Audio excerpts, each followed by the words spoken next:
everybody, and welcome back to Monday with Matt. Today we are going to do some therapy recovery stretching because I played basketball last night and did leg day on Tuesday, so my legs are a little sore. And recovering is a huge part of being healthy and fit, and so Matt is going to show us the 5 most effective lower body recovery stretches.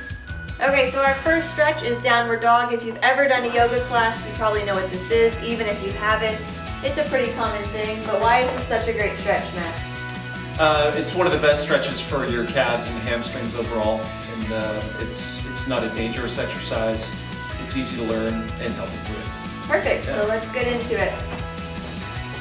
Flex them toes, pop those hips up, lock your knees out. So once your knees are locked out, try and get your heels down, which I can't do right now because I'm tight. And flatten out your lower back, try and pike your hips up to the ceiling. A common mistake is to look between your feet, so don't look between your feet. Keep your chin up and be sure to breathe. Long, slow, deep breaths using your diaphragm. Getting that oxygen will help repair your muscles too and help relax the muscles. We're doing 20 minutes of downward dog today. Is our timer? Yeah, 20 minutes. All right. But in all reality, how long should you do this? Downward dog will be 1 minute. Okay. At least 1 minute. So 60 seconds of downward dog, and then when I am done, I like to walk all the way up and feel that really big stretch right behind your knees, your hamstrings. That's really my favorite part.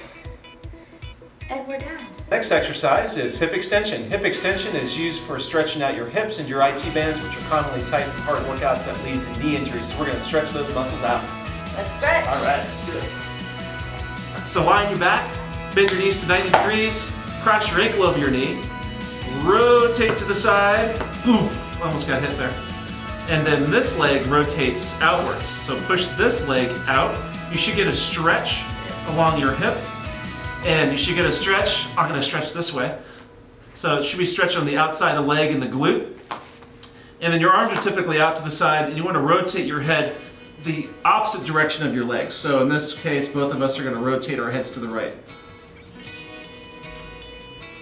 And you'll do about 1 minute on each side. Again, you should feel the outside of your leg, maybe the glute area on the right leg, and maybe a little bit in your lower back, maybe a little bit in the chest as well. One of my clients' favorite exercises for stretching.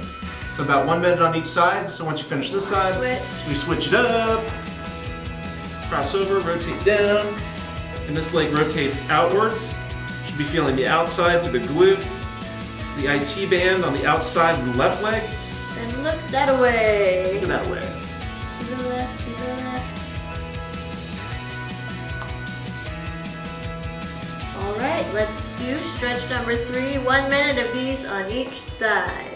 Okay, so stretch number 3 is Upper spinal floor twist. which is basically the exact same thing we just did, but your knees stay together. Yep. So up, over, and then twist back the other direction. Make sure that your knees are stacked. I always get in trouble for not having my knees stacked. I got a pop. Spine Yeah, I pop. heard that. That was Ooh, loud. Wow, that was deep. Ouch. Whew. You've been sitting in the desk chair too much today. No, I think it was from volleyball on Wednesday. I played volleyball and my vertebrae kind of got rearranged. His spine is compressed. That's what 12-year-olds do to their dad. They play volleyball for 2 hours and they crush them. And then you're just gonna spin up, rotate over, stack your knees again, and stretch. Oh, Nice shot of my armpit. Oh. I apologize. this is a nice shot of my tight left shoulder. Well, my back just popped, but it wasn't Woo. loud. Boy, definitely need this exercise. You guys are gonna feel your spine, you're gonna feel your chest muscles, your shoulder stretching, your lower back. This is definitely one of my clients' favorite exercises for stretching. You can really, really feel it. Really opens up your back. Great for recovery. And 60 seconds each side. Yep.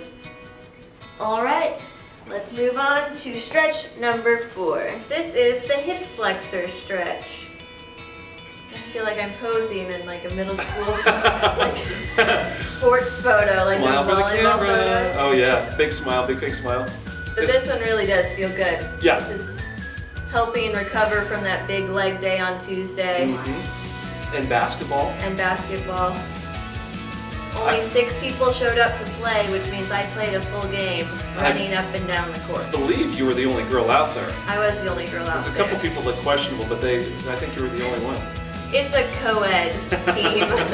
We have another girl on the team, but she was out of town. Okay. So Evan definitely has game in basketball. I would not want to play her. I'd foul out. I'd probably just try and take her out. And I'd get fouled. ooh, this feels good. Yeah, so you're. Thanks for the compliment. Well, of course, yeah. And switch.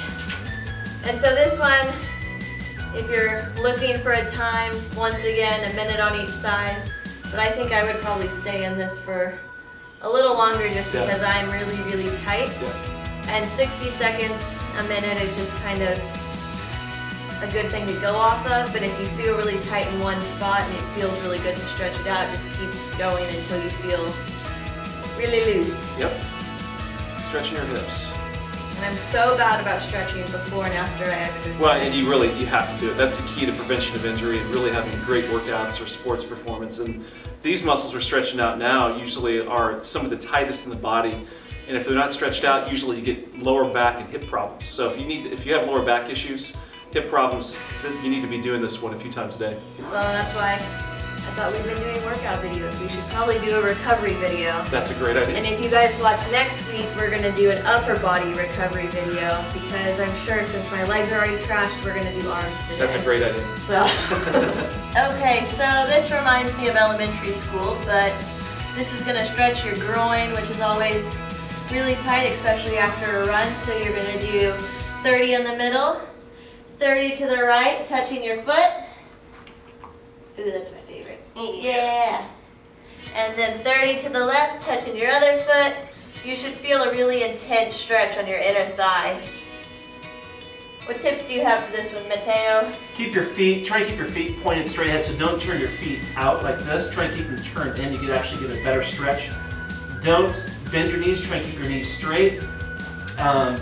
Do try and keep your back flat. And that'll give you a better stretch, definitely.